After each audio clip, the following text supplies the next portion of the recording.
ನಗಬೇಡಿ,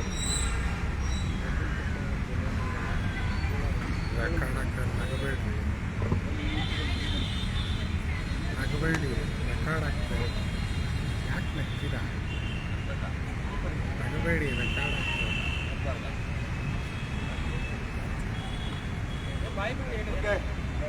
ಏನಿಲ್ಲ ಸರ್. ನಮಸ್ತೆ. ಏನಿವತ್ತು ಡಾಕ್ಟರ್ ವಿಷ್ಣುವರ್ಧನ್ ರವರ 10 ಕುಂಟೆ ಪುಣ್ಯಭೂಮಿ ಜಾಗದ ಬಗ್ಗೆ ಸರ್ಕಾರ ಆದೇಶ ಮಾಡದೇ ಇರೋದಕ್ಕೆ ನಾವು ಇವತ್ತು ಅನಿರ್ದಿಷ್ಟಾವಧಿ ಉಪವಾಸ ಸತ್ಯಾಗ್ರಹವನ್ನು ಘೋಷಣೆ ಮಾಡಿದ್ವಿ 4 ದಿವಸಗಳ ಕಾಲ.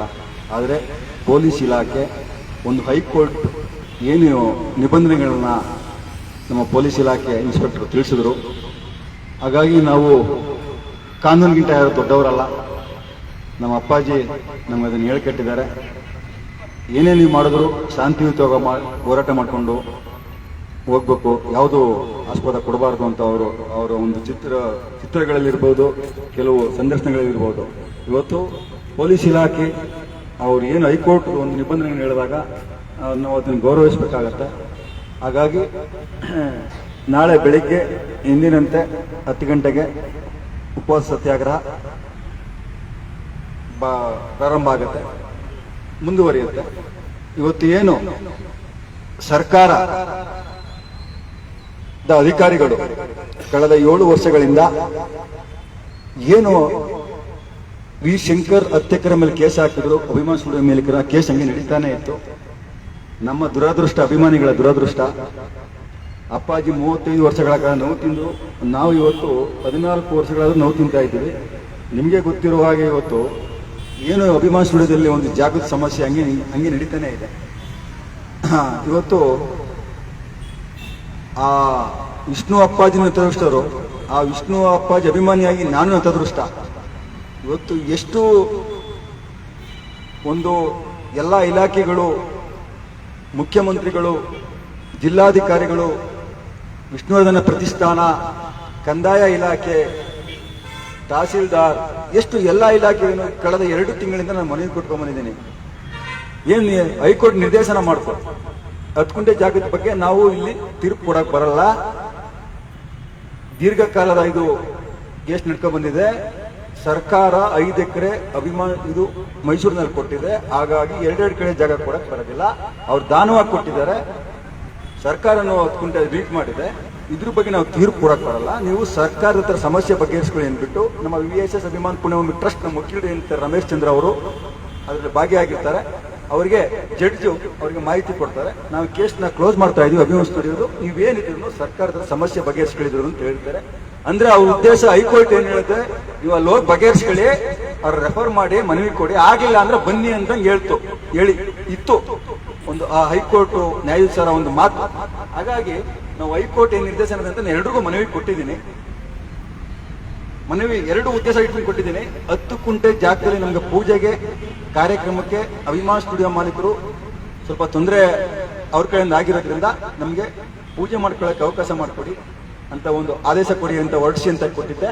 ಇನ್ನೊಂದು 10 ಕುಂಟೆ ಅವ್ರು ದಾನವಾಗಿ ಕೊಟ್ಟಿದ್ದಾರೆ. ನೀವು ಸರ್ವೆ ಮಾಡಿ ಬಿಡುಗಡೆ ಮಾಡಿದ್ದೀರಾ, ರೆಕಾರ್ಡ್ ಆಗಿದೆ ಗೌರ್ಮೆಂಟ್ ಅಲ್ಲಿ. ಬರೀ ಮಾತಿನಲ್ಲ, ಒಬ್ಬರು ಜಿಲ್ಲಾಧಿಕಾರಿ, ಒಬ್ಬ ತಹಸೀಲ್ದಾರ್ ಸ್ಥಳಕ್ಕೆ ಬಂದು ಭೇಟಿ ಕೊಟ್ಟು ಅಭಿಮಾನ ಸ್ಟುಡಿಯೋ ಮಾಲೀಕರು ಜಿಲ್ಲಾ ಕಚೇರಿಗೆ ಬಂದು ಸುಮಾರು 5-6 ಮೀಟಿಂಗ್ ಆಗಿದೆ. ಸುಮ್ಮನೆ ಇದು ಮೊನ್ನೆ ಆಗಿಲ್ಲ, ಸುಮಾರು 1.5 ವರ್ಷಗಳ ಹೋರಾಟ ಆಗಿದೆ. ಅವಾಗ 2017ರಿಂದ 2018ವರೆಗೂ. ಈಗ ಇಷ್ಟೆಲ್ಲ ಆಗಿದ್ದು ರೆಕಾರ್ಡ್ ಆಗಿರೋದ್ರಿಂದ ಇವತ್ತು ನಾವು ಮನವಿ ಕೊಟ್ಟಿದ್ದೀವಿ. ಯಾರಿಗೂ ಅದಕ್ಕೆ ಆದೇಶ ಮಾಡಿಲ್ಲ. ಪೂಜಾ ಕಾರ್ಯಕ್ರಮಕ್ಕೆ ಅನುಮತಿ ಕೊಡ್ತಾರೆ ಸರ್ಕಾರ 10 ಕುಂಟೆಯಲ್ಲಿ, ಯಾಕೆ ಆದೇಶ ಮಾಡ್ತಾ ಇಲ್ಲ? ಇದು ನನ್ನ ಕ್ವಶನ್. ಅದಕ್ಕೂ ಕೊಡಬಾರ್ದಲ್ವಾ? ಎಷ್ಟು ಕೊಡಲ್ಲ ಅಂತ ಗಲಾಟೆ ಮಾಡಿ ಯಾಕೆ ಕೊಡಲ್ಲ? ನೀವು 2 ವರ್ಷ ಕೊಟ್ಟಿದ್ದೀರಲ್ಲ 10 ಕುಂಟೆ ಜಾಗದಲ್ಲಿ. ಈಗ 10 ಕುಂಟೆ ಜಾಗದಲ್ಲೇ ಕೊಟ್ಟರು ಅವರು. ಮಾತ್ರ ಸರ್ಕಾರ ಜಾಗ ಆದೇಶ ಮಾಡ್ತಾ ಇಲ್ಲ. ಇರ್ಲಿ ನೋಡೋಣ. ನಾನು ಇವಾಗ 2-3 ದಿವಸದಲ್ಲಿ ನಾನು PIL ಹೋಗ್ತಾ ಇದ್ದೀನಿ. ಯಾಕೆ ಅಂದ್ರೆ ಉಪವಾಸ ಸತ್ಯಾಗ್ರಹ ಮುಗಿಸ್ಕೊಂಡು ನಾನು ಹೋಗ್ಬೇಕು. ಸತ್ಯಾಗ್ರಹ ಮಾಡ್ಕೊಂಡು ನೀನು ಕೋರ್ಟ್ಗೆ ಹೋಗ್ಬಿಟ್ಟು ಸತ್ಯಾಗ್ರಹ ಮಾಡೋಕ್ಕಾಗೋದಿಲ್ಲ. ಹಾಗಾಗಿ ನಮ್ಮ ಹೈಕೋರ್ಟ್ ವಕೀಲರು ಹೇಳಿದ್ರು, ನೀವು ಏನು ಹೋರಾಟ ಇದ್ರೆ ಮುಗಿಸ್ಕೊಳ್ಳಿ. ಅದು ಮುಗಿದಾದ್ಮೇಲೆ ನಾವು PIL ಹೋಗೋಣ ಅಂತ ನಮ್ಮ ಹೈಕೋರ್ಟ್ ಹಿರಿಯ ವಕೀಲರು ಅರುಣ್ KS ರವರು ತಿಳಿಸಿದ್ದಾರೆ. ಹಾಗಾಗಿ ನಾವು ನಾಳೆ ಉಪವಾಸ ಸತ್ಯಾಗ್ರಹ ಮಾಡ್ತೀವಿ. ನಾನು 4 ದಿವಸ ಕೇಳಿದ್ದೀನಿ. ಪೊಲೀಸ್ ಇಲಾಖೆಯವರು ಏನಾದ್ರು ನಮ್ಗೆ ಮುಂದುವರಿಸಿದ್ರೆ 4 ದಿವಸಗಳನ್ನು ಉಪವಾಸ ಸತ್ಯಾಗ್ರಹ ನಾವು ಮುಂದುವರಿಸ್ತೀವಿ ಅಂತ ಹೇಳಕ್ಕೆ ಅಭಿಮಾನಿಗಳು ನಾನು ಯಾರು ಆಹ್ವಾನ ಬನ್ನಿ ಬನ್ನಿ ಅಂತ ಹಿಂಸೆ ಮಾಡಕ್ ಹೋಗಲ್ಲ. ಸೋಮವಾರ ಕೆಲಸ ಕಾರ್ಯಗಳಿರುತ್ತೆ. ಕೆಲವು ಅಭಿಮಾನಿಗಳು ಬಂದ್ರು, ಒಂದು ಅರ್ಧ ಅವರ್ ಇದ್ರು, ಹೋದ್ರು. ಇವತ್ತು ನಮ್ಮ ಕನ್ನಡ ಪರ ಸಂಘಟನೆ ಏನಿವತ್ತು ಕರ್ನಾಟಕ ಸಂಘಟನೆಗಳ ಒಕ್ಕೂಟದೊಳಗೆ ಏನಿವತ್ತು ನಮ್ಮ ನಟರಾಜ್ ಬೊಮ್ಮಸಂದ ಇರ್ಬೋದು, ನಮ್ಮ ಮೇಲ್ಕೋಟೆ ಬೆಡ್ಸ್ವಾಮಿ ಇರ್ಬೋದು, ನಮ್ಮ ಸವಿತಾ ಮೇಡಮ್ ಇರ್ಬೋದು, ಇನ್ನು ತುಂಬಾ ಲೀಡರ್ಗಳು ಬಂದರು. ಇವತ್ತು ತುಂಬಾ ಲೀಡರ್ಗಳು ಬಂದಿದ್ದಾರೆ. ಅವ್ರ ಹೆಸರುಗಳನ್ನು ನಾಳೆ ದಿವಸ ಎಲ್ಲಾನು ನಾನು ಇವತ್ತು ತಿಳಿಸ್ತೀನಿ. ಇವತ್ತೆಲ್ಲ ಬಂದು ನಾನು ಯಾರಿಗೂ ಫೋನ್ ಮಾಡಿ ಹೇಳಿಲ್ಲ. ಒಂದು ವಾಟ್ಸಾಪ್ ಮೆಸೇಜ್ ನಮ್ಮ ನಟರಾಜ್ ಅವರು ಸುಮಾರು ಒಂದು 6-7 ವರ್ಷಗಳಿಂದ ಹಾಕೊಂಡಿದ್ದಾರೆ. ನಾನು ಅವರು ಹೋರಾಟ ಕರೆದಾಗ ನಾನು ಭಾಗವಹಿಸಿದ್ದೀನಿ. ಬಟ್ ಎಲ್ಲದಕ್ಕೂ ಭಾಗವಹಿಸಕ್ಕಾಗಲಿಲ್ಲ. ಕ್ಷಮೆ ಇರಲಿ ನಟರಾಜ್ ಅವರೇ. ಆದರೂ ಸಹ ನೀವು ಒಂದು ವಾಟ್ಸಪ್ ಮೆಸೇಜ್ಗೆ ನಾನು ನಿನ್ನೆ ಸಾಯಂಕಾಲ ಹಾಕಿದ್ದು. ಆದರೂ ನಿಮ್ಮ ಸಂಘಟಕರು, ನಿಮ್ಮ ಒಕ್ಕೂಟದವರು ಎಲ್ಲ ಬಂದು ಭಾಗವಹಿಸಿದ್ರು. ನಿಮಗೆ ನಿಮಗೆ ಧನ್ಯವಾದಗಳನ್ನು ತಿಳಿಸ್ತೀನಿ ನಿಮ್ಮ ಒಕ್ಕೂಟಕ್ಕೆ ಎಲ್ರಿಗೂ. ಇವತ್ತು ನಮ್ಮ ಏನು ಈ ಹೋರಾಟಕ್ಕೆ ನಮ್ಮ VSS ಟ್ರಸ್ಟ್ ನಮ್ಮ ಅಧ್ಯಕ್ಷರು ಶ್ರೀಧರಮೂರ್ತಿ ಅವರು, ಅವ್ರಿಗೆ ಹುಷಾರಿಲ್ಲದೆ ಇದ್ರು ಬಂದು ಭಾಗವಹಿಸಿದ್ದಾರೆ. ನನಗೆ ಅವರಿಗೆ ತುಂಬಿದ ಧನ್ಯವಾದಗಳನ್ನು ತಿಳಿಸ್ತೀನಿ. ಅವ್ರಿಗೆ ಹುಷಾರಿಲ್ಲ, 1 ತಿಂಗಳಾಯ್ತು, ಆಕ್ಸಿಡೆಂಟ್ ಆಗಿತ್ತು, ಮನೇಲಿದ್ರು. ಆದರೂ ಅವರು ನೋಡಿ ಭಾಗವಹಿಸಿದ್ದಾರೆ. ಹಾಗೆ ನಮ್ಮ VSS ಮಹಿಳಾ ಅಧ್ಯಕ್ಷರಾದ ಸ್ನೇಹ ಮೇಡಮ್, ಅವ್ರಿಗೂ ಹುಷಾರಿಲ್ಲ, ಅದೇನೋ ಗೊತ್ತಿಲ್ಲ, ಅವರು ಬಂದಿದ್ದಾರೆ. ಅವ್ರಿಗೂ ಧನ್ಯವಾದಗಳನ್ನು ತಿಳಿಸ್ತೀನಿ.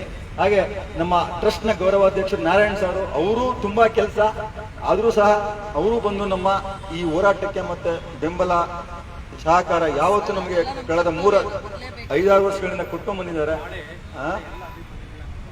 ಇಲ್ಲ ನಾನು ನೋಡಿ ಸರ್, ನಾನು ಅಲ್ಲ 1 ತಿಂಗಳೇನೆ ಹೇಳಿದ್ದೀನಿ. ನಾನು ನಾಡಿನ ಅಭಿಮಾನಿಗಳು, ನೀವು ಬಂದು ಕೆಲಸ ಇರ್ಬೋದು, ಕೆಲಸ ಇರುತ್ತೆ, ಒಂದು ಅರ್ಧ ದಿವಸ ರಜಾ ಕೊಟ್ಟು ಬಂದೋಗಿ, ನೀವು ಉಪವಾಸ ಸತ್ಯಾಗ್ರಹ ಮಾಡಿ ಅಂತ ನಾನು ಯಾರಿಗೂ ಹೇಳಿಲ್ಲ.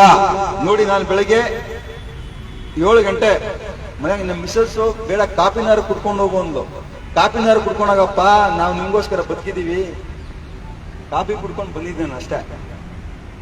ಇಲ್ಲಿವರೆಗೂ ಒಂದು ನೀರು ಕುಡ್ದಿಲ್ಲ. ಅದು ನಮ್ಗೆ ಒಂದು ಆತ್ಮಾಭಿಮಾನ. ಉಪವಾಸ ಸತ್ಯಾಗ್ರಹ ಮಾಡ್ಬೇಕು, ಏನು 1 ದಿವಸ ಮಾಡಕ್ಕೆ ಏನು ದೊಡ್ಡ ವಿಷಯನೇ. ನಾನು 4 ದಿವಸ ಮಾಡ್ಬೇಕು ಅಂತ ಬಂದಿದ್ದೆ. ಪೊಲೀಸ್ ಇಲಾಖೆ ಕೊಟ್ಟಿಲ್ಲ. ನಮ್ಮ ನಟದೃಷ್ಟು ನಾವು ಮೈಸೂರಿನಲ್ಲಿ ಹಂಗಿಲ್ಲ, ಪೊಲೀಸ್ ಇಲಾಖೆನೇ ಕೊಟ್ಟಿತ್ತು ಸರ್. ಪೊಲೀಸ್ ಇಲಾಖೆನೇ ಕೊಟ್ಟಿತ್ತು. ಜಿಲ್ಲಾಧಿಕಾರಿಗಳೇ ಪೊಲೀಸ್ನ ಪ್ರೊಟೆಕ್ಷನ್ ಕೊಟ್ಟಿದ್ರು, ಆಂಬುಲೆನ್ಸ್ ಕೊಟ್ಟಿದ್ರು ಮೈಸೂರಿನಲ್ಲಿ. ಬಟ್ ನಾನು ಇಲ್ಲಿ ಕೇಳಿದಾಗ ಹೈಕೋರ್ಟ್ ಆರ್ಡರ್ ಆಗಿದೆ, ಬೆಂಗಳೂರಿನಲ್ಲಿ ಮಾತ್ರ ಕೊಡಲ್ಲ, ನಿಮ್ಗೆ ಹೊರಗಡೆ ಜಿಲ್ಲೆಯಲ್ಲಿ ಕೊಡ್ತಾರೆ. ಬೆಂಗಳೂರಿನಲ್ಲಿ ಮಾತ್ರ ಫ್ರೀಡಂ ಪಾರ್ಕ್ ಅಲ್ಲೇ ಬಂದ್ ಮಾಡಬೇಕು, ಯಾವುದೇ ಕಾರಣಕ್ಕೆ. ಇವಾಗ ಏನೋ ರೂಲ್ಸ್ ಮಾಡಿದ್ರೆ ಅಂತ ಹೈಕೋರ್ಟ್ ಗೊತ್ತಿಲ್ಲ. ಇರ್ಲಿ, ನಾವು ಆಸೆ ಇಟ್ಕೊಂಡಿದ್ದೇವೆ 4 ದಿವಸ ಉಪವಾಸ ಸತ್ಯಾಗ್ರಹ ಮಾಡಬೇಕು ಅಂತ. ಒಂದು ಹೈಕೋರ್ಟ್ ನಿಬಂಧನೆ, ಪೊಲೀಸ್ ಇಲಾಖೆಯಿಂದ ನಿಬಂಧನೆ ನಾವು ಮಾಡೋಕ್ಕಾಗಿಲ್ಲ. ಎಂದಿನಂತೆ ಬೆಳಗ್ಗೆ 10 ಗಂಟೆಗೆ ಅನಿರ್ದಿಷ್ಟ ಉಪವಾಸ ಸತ್ಯಾಗ್ರಹ ಮುಂದುವರಿಯುತ್ತೆ. ಅಭಿಮಾನಿಗಳು ಎಲ್ಲ ಬಂದು ಭಾಗವಹಿಸಿ ಒಂದು ಅರ್ಧ ಗಂಟೆ ಕೂತ್ಕೊಳ್ಳಿ, ಹೋಗಿ. ಇವತ್ತೇನು ಕನ್ನಡ ಪರ ಸಂಘಟನೆಯವರು ಸುಮಾರು 100 ಕನ್ನಡ ಸಂಘಟನೆ ಒಕ್ಕೂಟದ ಸದಸ್ಯರುಗಳು, ಅಧ್ಯಕ್ಷರುಗಳು, ರಾಜ್ಯಾಧ್ಯಕ್ಷರುಗಳು ಬಂದು ಹೋದ್ರು. ಇನ್ನು ಕೆಲವರು ಬರಕ್ಕಾಗಿಲ್ಲ, ನಾಳೆ ಬರ್ತೀನಿ ಅಂತ ಫೋನ್ ಮಾಡಿದ್ದಾರೆ. ಸಂತೋಷ. ನಾವು ಇವತ್ತು ಅವ್ರು ಕರೆದಾಗ ನಾವು ಹೋಗಿದ್ದಾಗ ಇವತ್ತು ಬಂದು ಭಾಗವಹಿಸಿದ್ದಾರೆ. ಪರವಾಗಿ ನನ್ನ ಅಭಿಮಾನಿಗಳನ್ನ ದೋಷಣೆ ಮಾಡಲ್ಲ. ಸೋಮವಾರ ಆಗಿರೋದ್ರಿಂದ ಎಲ್ಲ ಕಷ್ಟಜೀವಿಗಳೇ ಕೆಲ್ಸಕ್ಕೆ ಹೋಗ್ಬೇಕು, ಹೆಂಡತಿ ಮಕ್ಕಳು ಮನೆ ಸಂಸಾರ ಸಾಕ್ಬೇಕು. ಹಾಗಾಗಿ ನಾನು ಅದಕ್ಕೆ ಯಾರಿಗೂ ತೊಂದರೆ ತಗೊಂಡು ಬರಬೇಡಿ. ನೀವು ರಜಾ ಹಾಕ್ಬಿಟ್ಟು 1 ದಿವಸ ಅಪ್ಪಾಜಿಗೋಸ್ಕರ ಬಂದು ಭಾಗವಹಿಸಿ, ಅಭಿಮಾನಿಯಿಂದ ಬಂದು ಭಾಗವಹಿಸಿ ಅಂತ ಹೇಳ್ತೀನಿ. ಹಾಗೆ ನಮ್ಮ ಇವ್ರು ನೋಡಿ, ಪಾಪ 1 ತಿಂಗಳಿಂದ ಫೋನ್ ಮಾಡಿದ್ರು ಇವರು, ರೋಹನ್. 1 ತಿಂಗಳಿಂದ ಇವರೆಲ್ಲ 10 ಜನ ಬಂದಿದ್ರು ನನಗೆ ಅಭಿಮಾನಿಗಳು ಫೋನ್ ಮಾಡ್ಕೊಂಡು, ನಾವು ಭಾಗವಹಿಸ್ತೀನಿ ಅಂತ. ಇವರು 100 ಅಭಿಮಾನಿಗಳಿಗೆ ಸಮ ಅಂತ ನಾನು ಹೇಳ್ತೀನಿ. ಇಂಥ 10 ಜನ ಬಂದಿದ್ರು.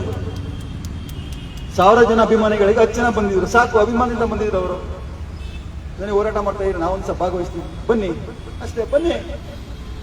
ಯಾವ ಸಂಘಟನೆಯವರು ಏನಾದ್ರು ಬಂದು ಭಾಗವಹಿಸಿ ಹೋಗಿ, ಅದರಲ್ಲಿ ಏನಿಲ್ಲ. ಆಗದಿದ್ರೆ ಆಗತ್ತೆ ಕೆಲಸ, ಏನು ಮಾಡೋಕ್ಕಾಗಲ್ಲ. ಆದರೆ ನಾನಂತೂ ಅಭಿಮಾನ ಸ್ಟುಡಿಯೋ ಮಾಲೀಕರ ಮೇಲೆ ಇವಾಗಲೂ ಭರವಸೆ ಇಟ್ಕೊಂಡಿದ್ದೇನೆ. ನಮಗೆ ಸರ್ಕಾರನೂ ಅವರೇ, ಜಾಗನೂ ಅವ್ರದೇ. ನಮ್ಮಿಂದ ಏನಾದರೂ ತಪ್ಪಾಗಿದ್ರೆ ಕ್ಷಮೆ ಇರಲಿ ಅಂತ ನಾನು ಅಭಿಮಾನ ಸ್ಟುಡಿಯೋ ಮಾಲೀಕರನ್ನ ಕ್ಷಮೆ ಕೇಳ್ತಾ ಇದ್ದೀನಿ. ದಯವಿಟ್ಟು ಇನ್ನಾದರೂ ನೀವೇ ಒಂದು ಇದಕ್ಕೆ ದಾರಿ ತೋರಿಸ್ಬೇಕು. 14 ವರ್ಷ ಆಯ್ತು, ಯಾವ ಮುಖ್ಯಮಂತ್ರಿನೂ ನಿಮ್ಮ ಹತ್ರ ಏನು ಮಾಡ್ಕೊಳಕ್ ಆಗಿಲ್ಲ. ಯಾವ ಜಿಲ್ಲಾಧಿಕಾರಿಗಳು ಏನು ಮಾಡ್ಕೊಳಕ್, ಯಾಕೆ? ಅವರು ಕಲಾವಿದ್ರು, ಬಾಲಣ್ಣವರು ದೊಡ್ಡ ಕಲಾವಿದ್ರು ಕುಟುಂಬ. ಬಂದ ಸರ್ಕಾರಗಳು ಈ ರೀತಿ ಪರಿಸ್ಥಿತಿನಾಗಿ ನಮ್ಗೆ ವಿಷ್ಣುವರ್ಧನ್ ಅವ್ರಿಗೆ ಆ ಪುಣ್ಯಭೂಮಿ ಜಾತಿ ನಮ್ಗೆ ಅನ್ಯಾಯ ಆಗಿರೋದು.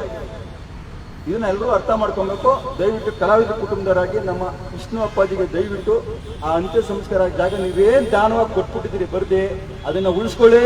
ನಾಡಿನ ವಿಷ್ಣುಜಿ ಅಭಿಮಾನಿಗಳು ನಿಮ್ಮನ್ನ ಬಾಲಣ್ಣನವರ ಫೋಟೋ ಹಾಕೊಂಡು ನಾವು ಪೂಜೆ ಮಾಡ್ತೀವಿ ಅಂತ ಈ ಸಂದರ್ಭ ಹೇಳಕ್ ಇಷ್ಟಪಡ್ತೀನಿ. ಅಭಿಮಾನ ಸ್ಟುಡಿಯೋ ಮಾಲೀಕರಿಗೆ, ಗಣೇಶ್ ಅವರಿಗೆ, ಕಾರ್ತಿಕ್ ಅವ್ರಿಗೆ ಅಂತ ಹೇಳ್ತೇನೆ. ದಯವಿಟ್ಟು ನಮ್ಗೆ ಯಾವ ಸರ್ಕಾರನೂ ಬೇಡ, ಯಾವ ಜಿಲ್ಲಾಧಿಕಾರಿಗಳು ಬೇಡ. ಎಲ್ಲ ನೋಡಿದೀನಿ ನಾನು. ಬರ್ತಾರೆ, ಅವ್ರು ತಿಪ್ಪೆ ಸಾರ್ತಾರೆ, ಹೋಯ್ತಾರೆ, ಸೋಪ್ ತಗೋತಾರೆ, ಹೋಯ್ತಾರೆ. ಎಲ್ಲ ಕೆಡ್ಸ್ಕೊಳ್ಳೋದು ಬೇಡ. ಸೋಪ್ ತಗೊಳ್ಳೋರು ಸೋಪ್ ತಗೊಳ್ಳಿ, ಬಿಲ್ಡಪ್ ತಗೊಳ್ಳೋರು ಬಿಲ್ಡಪ್ ತಗೊಳ್ಳಿ. ಹೇಳಿ ನಾವು ತಲೆ ಕೆಡ್ಸ್ಕೊಳ್ಳಲ್ಲ. ಆದರೆ ಅಭಿಮಾನ ಇನ್ನೊಂದ್ಸಲ ಕೇಳ್ತಾ ಇದ್ದೀನಿ, ನೀವು ನಾಳೆ ಉಪವಾಸ ಸತ್ಯಾಗ್ರಹದಲ್ಲಿ ಭಾಗವಹಿಸಿ ಕೂತ್ಕೊಂಡು ನೀವೇ ಬಂದು ಒಂದು ಮಾತು ಹೇಳಿದ್ರು ನಮ್ಗೆ ಅದಕ್ಕಿಂತ ಖುಷಿ ಬೇರೆ ಏನೂ ಇಲ್ಲ. ನೀವೇ ಸರ್ಕಾರ ನಮ್ಗೆ ಅಂತ ಸುಂದರ ಅಭಿಮಾನ ಮಾಲೀಕರಿಗೆ ಹೇಳಕ್ ಇಷ್ಟಪಡ್ತೀನಿ. ಆದ್ರೆ ನಾನು ಸರ್ಕಾರ ಜಿಲ್ಲಾಧಿಕಾರಿಗಳು ಎಷ್ಟೇ ಪ್ರಯತ್ನ ಪಟ್ಟರು ಅವರು ನೀವು ಕೋರ್ಟ್ಗೆ ಹೋಗಿ ಕೇಸ್ ಹಾಕೊಳ್ಳಿ, ಸಿಎಂ ಹತ್ರ ಹೋಗಿ, ಸಿಎಂ ಎಳಮನವಿ ಕೊಟ್ಟಿದ್ದೀನಿ, ಏನ್ ಮಾಡಿದ್ರು ಡಿಸಿಗೆ ರೆಫರ್ ಮಾಡ್ತಾರೆ. ಡಿಸಿ ನಮ್ಮ ಕೈಯಲ್ಲಿ ಆಗಲ್ಲ. ಇದು ಪರಿಸ್ಥಿತಿ ಇದೆ. ನೋಡೋಣ ಮುಂದೆ ಏನಾಗತ್ತೆ. PA ಹೋಗ್ತೀವಿ, ಮುಂದೆ ಅಭಿಮಾನ ಸ್ಟುಡಿಯೋ ಮಾಲೀಕರು ಏನ್ ನಿರ್ಧಾರ ತಗೋತಾರೆ, ಸರ್ಕಾರ ಏನ್ ನಿರ್ಧಾರ ತಗೋತಾರೆ ಅದು ನೋಡೋಣ ಅಂತ ಹೇಳಕ್ಕೆ ಇಷ್ಟಪಡ್ತೀನಿ. ಅಭಿಮಾನಿಗಳು ನಾಳೆ 2ನೇ ದಿನದ ಉಪವಾಸ ಸತ್ಯಾಗ್ರಹ ಮುಂದುವರಿತದೆ. ಅಭಿಮಾನಿಗಳು ಭಾಗವಹಿಸಿ ಅಂತ ಕೈ ಮುಗಿದು ಕೇಳ್ಕೊತೀನಿ. ಜೈ ಹಿಂದ್, ಜೈ ಕರ್ನಾಟಕ, ಜೈ ವಿಷ್ಣುಜಿ. ಎಲ್ಲ ಕನ್ನಡಪರ ಸಂಘಟನೆ ರಾಜ್ಯಾಧ್ಯಕ್ಷರುಗಳಿಗೆ, ಇಲ್ಲಿ ಬಂದು ಭಾಗವಹಿಸಿದಂತ ಅಭಿಮಾನಿಗಳಿಗೆ ಎರಡಿಗೂ ನಾನು ಧನ್ಯವಾದ ತಿಳಿಸ್ತೀನಿ. ಹಾಗೆ ಪೊಲೀಸ್ ಇಲಾಖೆ, ನಮಗೆ ಒಂದು ಮಾಧ್ಯಮ ಮಿತ್ರರಿಗೆ ನಾನು ದೊಡ್ಡ ಗೌರವ ಕೊಡ್ತೀನಿ. ಪರವಾಗಿಲ್ಲ, ನಾಳೆ ನಾನು ನೋಡ್ತೀನಿ. ಕೆಲವರು ಬಂದಿದ್ರು, ಹೋದ್ರು. ನಾಳೆ ಅವರಿಗೆ ತಿಳಿಸ್ತೀನಿ 2ನೇ ದಿನದ ಉಪವಾಸ ಸತ್ಯಾಗ್ರಹ ನಡೀತಾ ಇದೆ ಅಂತ ಮಾಧ್ಯಮದವ್ರು ತಿಳಿಸ್ತೀನಿ. ನಾನು ಇವತ್ತು ಯಾರಿಗೂ ತಿಳಿಸಿರ್ಲಿಲ್ಲ.